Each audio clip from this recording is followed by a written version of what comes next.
Olá, alunos. Espero que todos estejam bem. Eu sou a professora Daniele Mesquita e hoje nós daremos continuidade e finalizaremos o nosso capítulo 7, que fala sobre narração. Então, só para retomar, nós já falamos nas nossas últimas aulas sobre o relato, falamos sobre cronologia. Aqui nós temos alguns fatos da vida de Paulo Freire. Em seguida, alguns acontecimentos vivenciados por Clarice Lispector.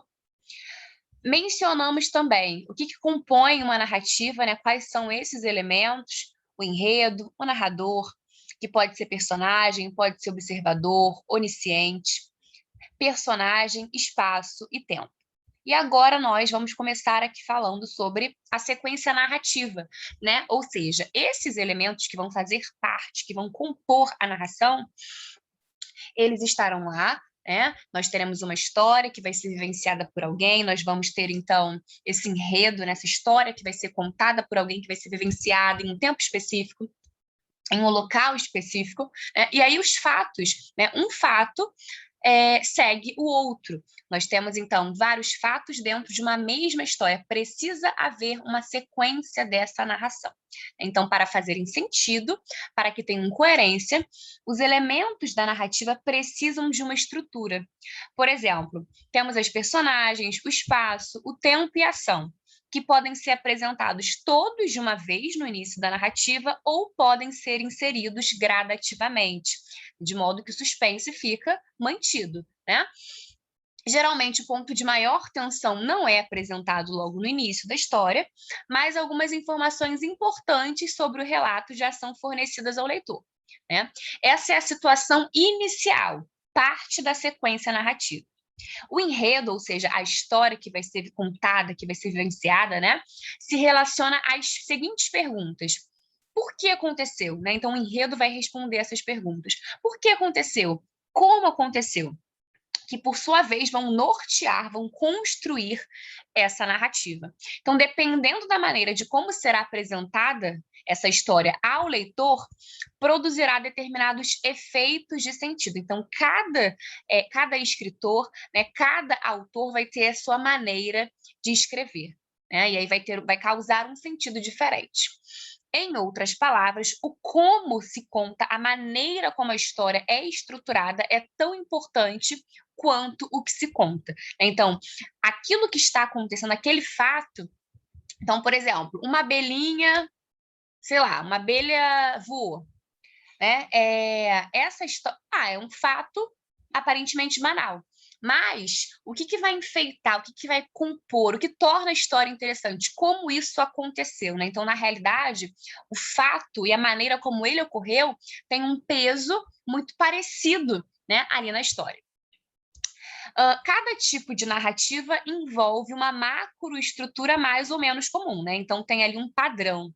Por exemplo, nem todo relato não fictício, né, não real, apresentará necessariamente uma resolução, mas de uma forma ou de outra se encerrará, isto é, apresentará uma situação final. Então, precisa ter um final, né, para esse relato não fictício. Entretanto, esse relato não fictício, alguns podem apresentar uma solução, uma resolução, né, uma solução, outros podem não apresentar, mas eles vão ter um fim, né, vão ter uma situação final.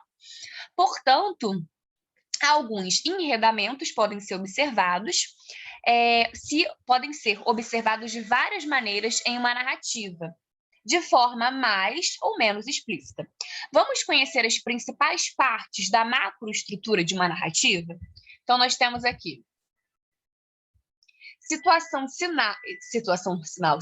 inicial ou a introdução, complicação ou desenvolvimento, clímax, resolução, desfecho ou situação final, né? Então, vamos lá. E aqui temos um exemplo. Então, olha só. Situação inicial ou introdução. Então, aqui é, de fato, o início da história. São aquelas informações mais genéricas, né? Você pode não entregar tudo para que é o que geralmente acontece, o seu leitor fique ali, para criar um suspense, ele fique preso à história, né? Então, é o começo da história a ser narrada, fictícia ou não. De maneira geral, é por meio da situação inicial que se contextualiza de alguma forma a narrativa. Nela, as personagens são apresentadas e algumas vezes também o tempo e o espaço. No relato de Paulo Freire, por exemplo, né, em que ele falava sobre a professorinha com muito afeto, né, na situação inicial ele introduz, de maneira geral, as principais personagens envolvidas, Paulo e Eunice. E o tema? Qual era o tema? O aprendizado escolar.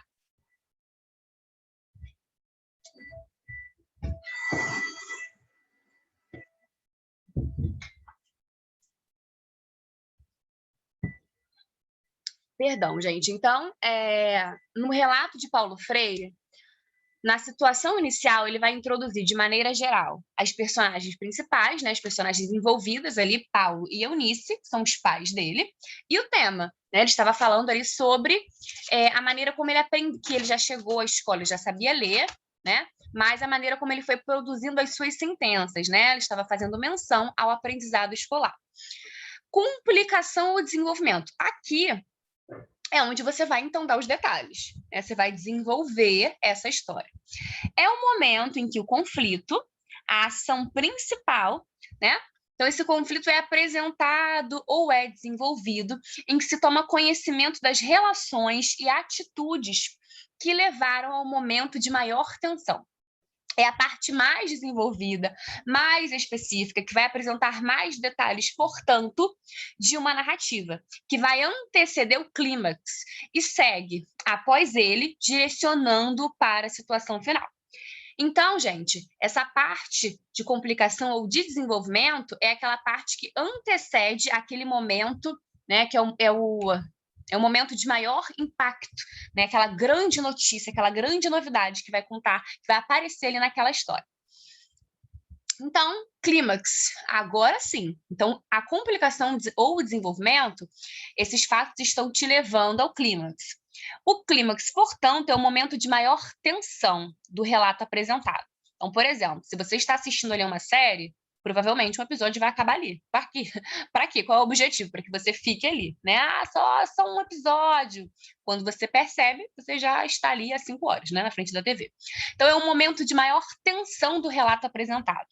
O ponto culminante do desenvolvimento, quando a narrativa atinge o seu ápice, é quando descobrimos quem é o assassino, onde o tesouro está guardado e etc. Ou seja, é o momento em que a obra chega ao ponto máximo e vai, então, se encaminhando, né? Já teve a introdução, esses detalhes já foram dados, chegou, então, esse ponto de maior tensão. E aí a história, então, se encaminha naturalmente para o desfecho, né? Para a resolução ou para a situação final, ok?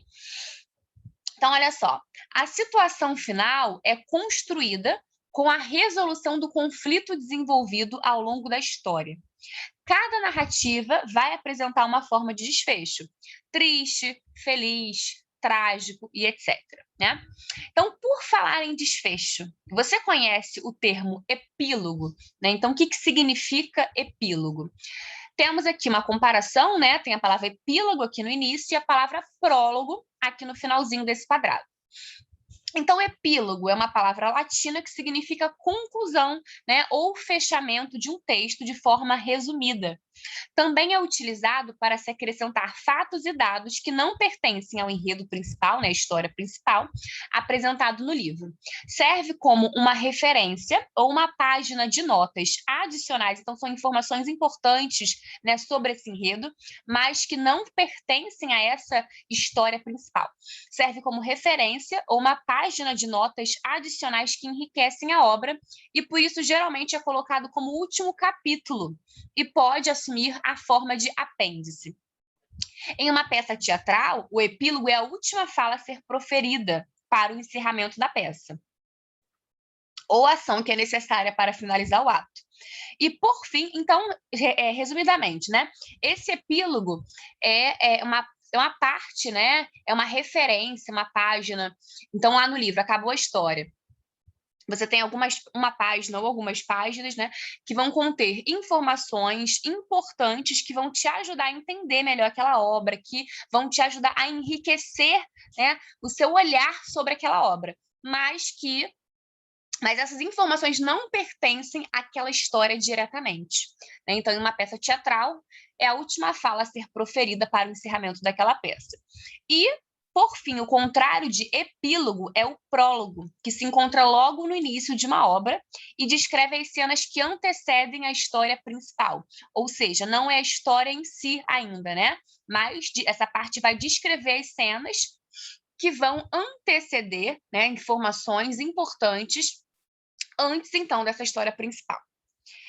Agora que você já conhece os principais momentos de uma narrativa, relacione-os no texto abaixo em um relato de um sobrevivente à bomba atômica lançada em Hiroshima, no Japão, em 45. Repare que todo o relato apresenta grande tensão, mas em um momento específico, a tensão fica ainda maior, né, que vai receber o nome de clímax. Então, temos aqui de uma maneira bem didática, né? Temos diferentes cores. Então, inicialmente, parecia um relâmpago num céu sem nuvens. Situação inicial. Mas a onda de calor que surgiu, então aqui, olha quantas informações ali, inicialmente parecia um relâmpago num céu sem nuvens, temos um período. Situação inicial. Depois temos um detalhamento, mas a onda de calor que surgiu segundos depois começou a derreter tudo que era sólido: telhados, paredes, casas inteiras. Todos os seres humanos que se encontravam nas proximidades da área em que a bomba detonou foram incinerados, e deles só restou a silhueta nos calçamentos das ruas, como se fosse um negativo de uma fotografia. Então, tudo isso é o desenvolvimento. Agora, clímax, né, o ponto alto. Depois começou a soprar um vento com uma velocidade de mais de 800 quilômetros por hora. Então, tudo isso ali, todas essas informações estavam, então, nos preparando para esse clímax, né? Depois teve esse vento com uma velocidade de 800 quilômetros por hora e incendiava tudo. Depois, mais uma vez, desenvolvimento. Em seguida, começou a chover. Milhares de pessoas vagavam às cegas procurando fugir do inverno. E agora o desfecho. Então, esse clímax, né, essa ação ali, está muito centralizada. Né? Temos aqui algumas palavras muito importantes nesse clímax, né? Velocidade. Né? Depois temos ali, né, 800 quilômetros. Incendiava tudo. Então, esse incendiava tudo. Né? Nós temos... isso cria uma imagem na nossa cabeça. Né? Uma imagem de totalidade. Né? Tudo sendo destruído. Depois o desenvolvimento novamente. Em seguida começou a chover. Milhares de pessoas vagavam às cegas, procurando fugir do inverno. Depois o desfecho. E quando chegavam aos subúrbios, outras pessoas perguntavam de onde aqueles negros com características orientais tinham surgido. E eles respondiam: vimos um clarão no céu e ficamos assim. Então aqui, né, a conclusão a que se chega, né, é a finalização da história. Então, no caso do relato apresentado, o final é grifado como desfecho, afinal, até hoje as pessoas sofrem com os impactos da bomba e não há uma resolução da situação propriamente dita. Então, agora, queridos, vamos falar sobre a coesão da narrativa.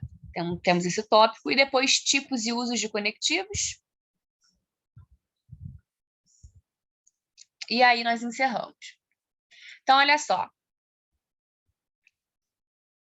Temos aqui coesão da narrativa.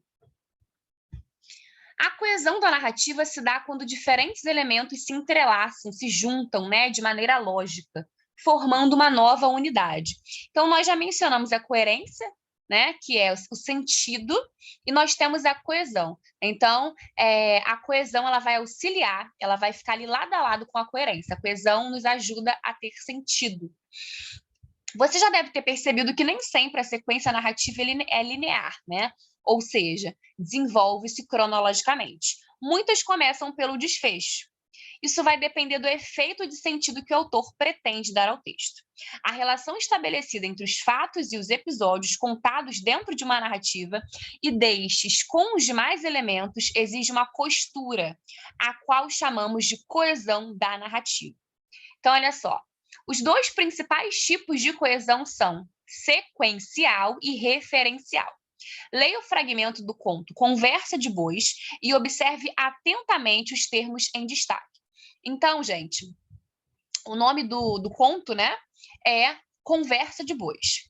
Então, prestem atenção aqui. Nós temos que já houve um tempo em que eles conversavam entre si e com os homens, é certo, indiscutível, pois que bem comprovado nos livros das fadas carochas. Mas, hoje em dia, agorinha mesmo, aqui, aí, ali, em toda parte, poderão os bichos falar e serem entendidos por você, por mim, por todo mundo, por qualquer um filho de Deus?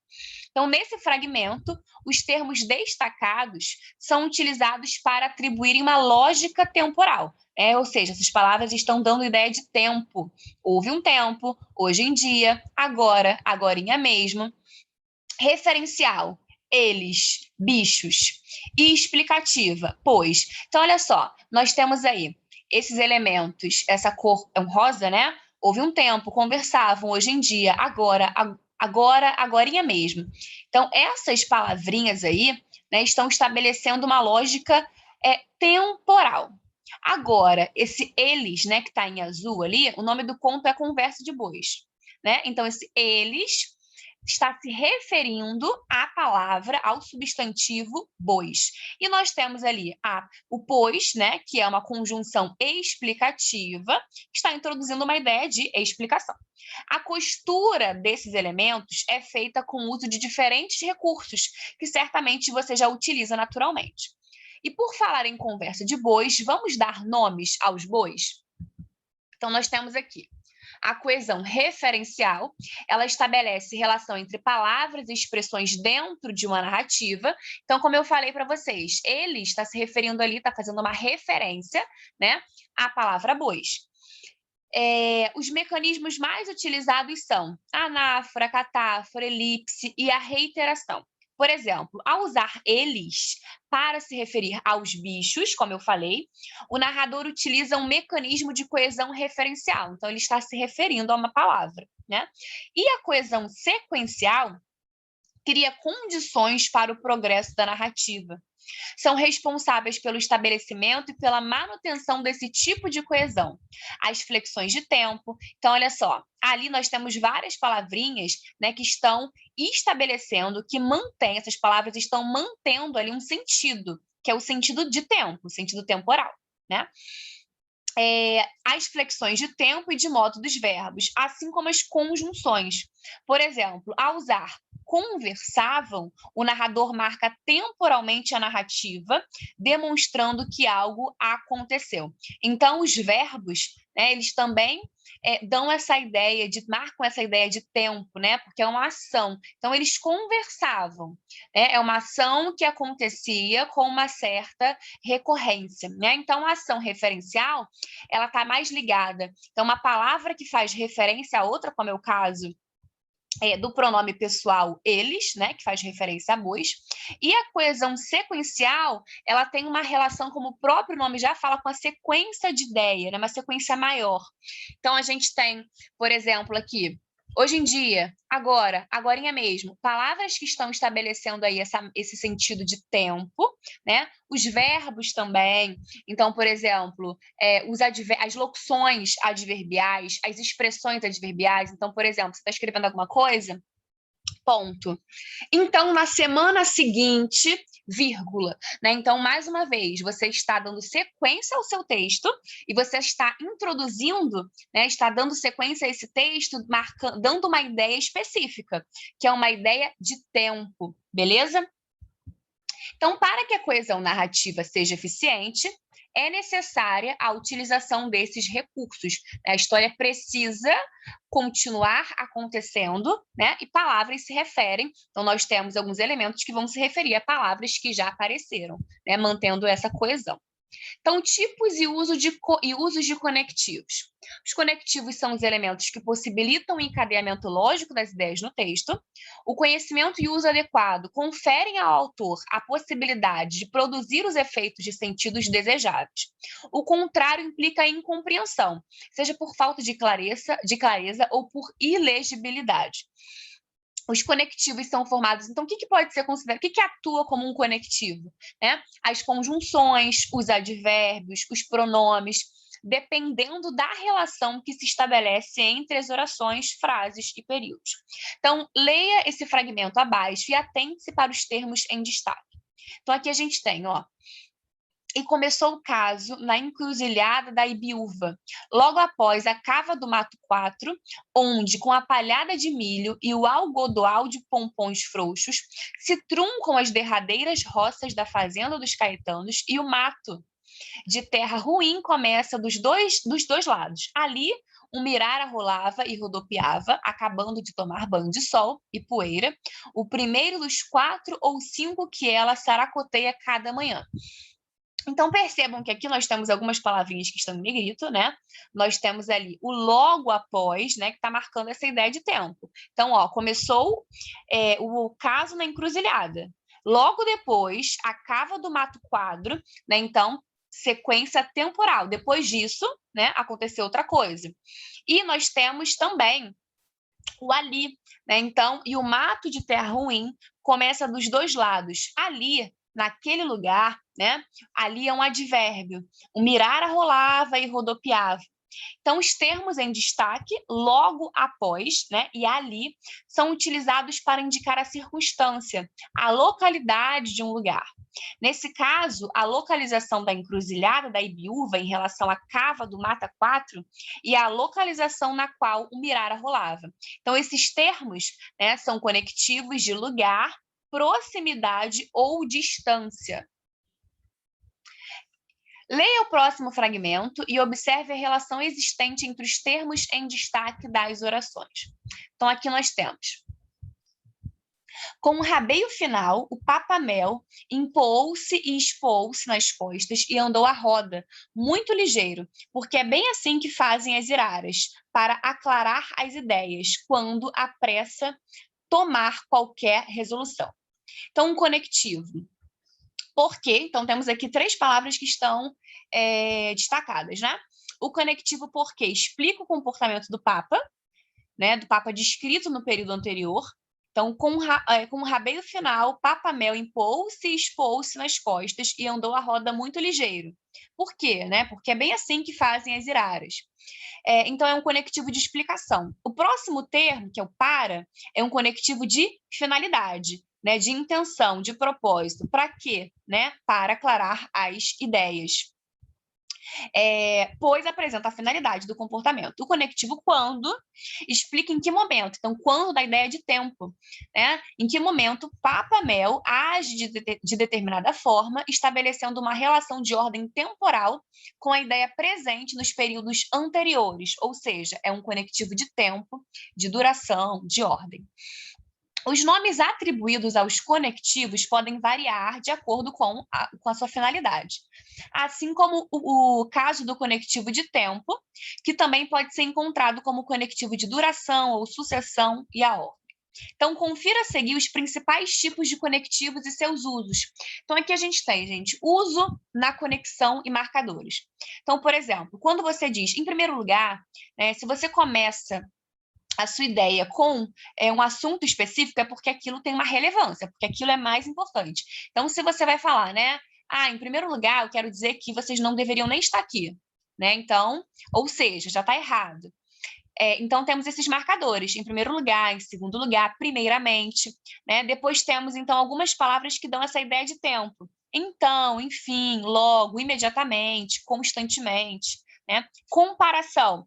Esses marcadores, igualmente, da mesma forma, assim como, marcadores de condição, se, caso, eventualmente, de adição, além disso, demais, é demais, probabilidade, talvez, provavelmente, ênfase, né? Então, por certo, certamente, sem dúvida, né? Então eu digo assim, sem dúvida, ele vai fazer isso, né? Então, estou dando uma ideia de certeza, né? Não é probabilidade, não é talvez, não é provavelmente, é certamente. Esclarecimento, então, quando você usa, por exemplo, isto é, ou seja, porque você vai deixar algo que você já falou mais claro. Finalidade. Então, a gente tem aí como propósito de, com fim de, para quê. Então, esses marcadores expressam o objetivo, né? Lugar, perto de, próximo, dentro. Conclusão, em suma, em síntese, portanto. Essas palavras são muito importantes, né, e fazem parte de uma narrativa. Então, a gente tem aí causa e consequência, né? Então, por exemplo, nós temos aí tão e tanto, né? Estudou tanto que passou na prova, ideia de causa e consequência. Oposição, pelo contrário, em contraste, mas, contudo, todavia, proporção, né? Então, à medida que, a proporção que, quanto mais estuda, mais aprende, né? Quanto menos fica na internet, menos aprende. Depende, se estiver assistindo ao vídeo, né? Não tem problema. Então, essas palavrinhas são muito importantes dentro de uma narrativa, certo? E, por fim, esse capítulo é gigante. Por fim, nós temos aqui os marcadores temporais. Então, além dos conectivos, os marcadores temporais, eles são importantes porque um dos elementos, né, um elemento que vai compor a narração é o tempo, né? Então, os marcadores temporais são elementos importantes de coesão textual. Na narrativa, eles são fundamentais, tanto para a clareza quanto para a coerência daquilo que se narra, especialmente quando os fatos são intercalados de forma não linear. Então, o que é uma forma não linear? Não apresenta aquele tempo marcado pelo relógio, aquela ideia de presente, passado e futuro, né? Para situar os acontecimentos no tempo, usam-se os advérbios, as locuções adverbiais, as conjunções, substantivos, preposições, as conjugações verbais, né? Porque o verbo dá essa ideia também de passado, presente e futuro. Releia o fragmento abaixo e atente-se para os termos em destaque. Então, nós temos aqui, ó. Inicialmente, parecia um relâmpago num céu sem nuvens, mas a onda de calor que surgiu, segundos depois, começou a derreter tudo que era sólido, telhados, paredes, casas inteiras depois. Aí depois a gente tem aqui em seguida, né? E em 1945. Ou seja, todas essas palavrinhas aí que estão em negrito são muito importantes. O que a gente tem a dizer sobre elas?